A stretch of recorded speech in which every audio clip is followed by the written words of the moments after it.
ఒక కప్పను తీసుకొని వేడి నీటిలో వేస్తే అది వెంటనే బయటికి దూకేస్తుంది.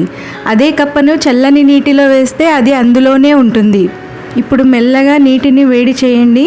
కప్ప సహజ గుణం ఏంటంటే వేడి పెరిగే కొద్దీ దానంతటదే తన శరీరాన్ని ఆ వేడికి అడ్జస్ట్ అయ్యేటట్టు చేసుకోగలదు. కానీ ఒక్కసారి నీరు మరగడం మొదలైతే కప్ప అందులో ఉండలేదు, బయటికి దూకేయాలని చూస్తుంది. కానీ అప్పుడు అది దూకలేదు, ఎందుకంటే నీటి వేడికి అప్పటిదాకా అడ్జస్ట్ అవ్వడంతో తన శక్తి అంతా కోల్పోతుంది. ఇక బయటికి దూకే శక్తి లేక అందులోనే ఉండిపోయి చివరికి మరణిస్తుంది. ఇది కేవలం ఒక కథ కాదు, ఇందులో చాలా నీతి ఉంది. ఇప్పుడు ఒకటి ఆలోచించండి, కప్ప ఎలా చనిపోయింది?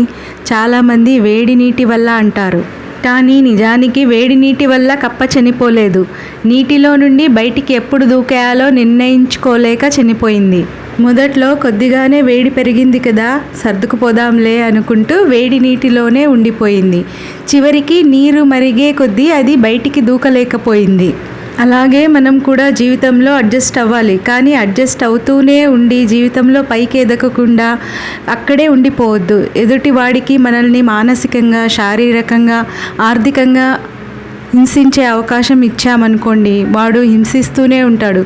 మనం మొదట్లో భరించగలం, కానీ చివరికి వచ్చేసరికి భరించలేము.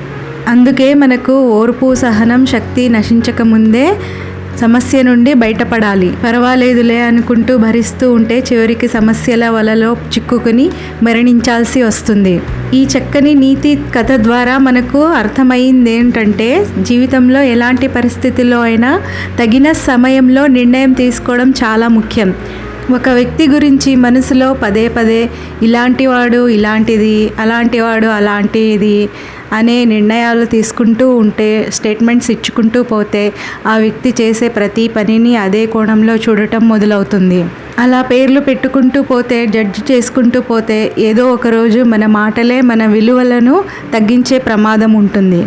అందుకే నచ్చని చోట ద్వేషం కంటే హద్దులు పెట్టుకున్న దూరం బాధ్యత వరకు నిలిచే మనశ్శాంతిని కాపాడతాయి.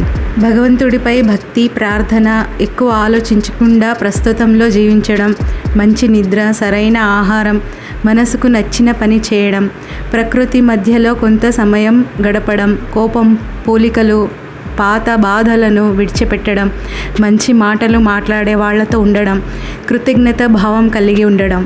మనసుకు శాంతి అంటే ఏ సమస్యలు లేకపోవడం కాదు, ఎలాంటి పరిస్థితులు ఎదురైనా మనసు నిలకడగా ఉండడం.